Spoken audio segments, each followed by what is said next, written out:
উদ্বোধনের মাত্র 16 দিনেই বিপর্যয়। 16 কোটির সেতুর সংযোগ রাস্তা যেন এখন খাদ। দেরাদুনে সেতুর অ্যাপ্রোচ ভেঙে তৈরি হয়েছে বিশাল আকারের গর্ত। মাত্র 2 সপ্তাহ আগে রাস্তাটি জনসাধারণের জন্য খুলে দেওয়া হয়েছিল, কিন্তু কয়েকদিনের বৃষ্টি সহ্য করতে পারল না এই সংযোগকারী রাস্তাটি। নির্মাণ কাজে নিম্নমানের সামগ্রী ব্যবহার নিয়ে প্রশ্ন উঠতে শুরু করেছে। প্রশাসনের ব্যর্থতা নিয়ে প্রশ্ন, তদন্তের দাবি জানিয়েছে বিরোধীরা।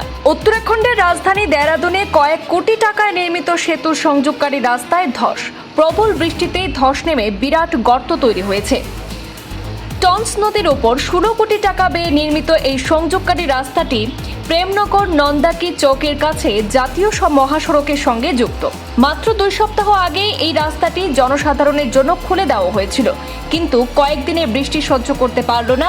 এক প্রান্ত ধসে সেখানে বিশাল ও বিপজ্জনক গর্ত তৈরি হয়েছে। আজ মঙ্গলবার যাত্রীরা সেই গর্ত দেখে হতবাক। পুলিশ সেতুতে যান চলাচল বন্ধ করে দেওয়ায় যাত্রীদের বিকল্প পথ ব্যবহার করতে হচ্ছে। পুলিশ জনসাধারণকে এই অংশ এড়িয়ে চলার পরামর্শ দিয়েছে।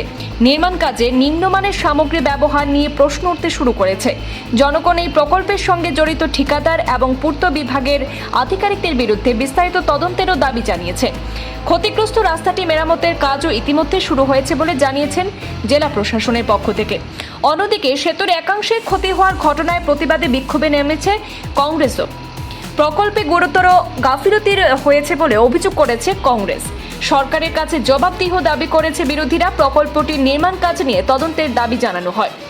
এদিকে মৌসুম ভবন এর পূর্বাভাস অনুযায়ী দেরাদুন জেলায় একাধিক এলাকায় অরেঞ্জ অ্যালার্ট জারি করা হয়েছে। একই সঙ্গে উত্তরকাশী, তেহরি, রুদ্রপ্রয়াগ, চামোলি, উধমসিংনগর, বাগেশ্বর, পিথোরাগড় এবং নৈনিতাল জেলায়ও অরেঞ্জ অ্যালার্ট জারি করা হয়েছে।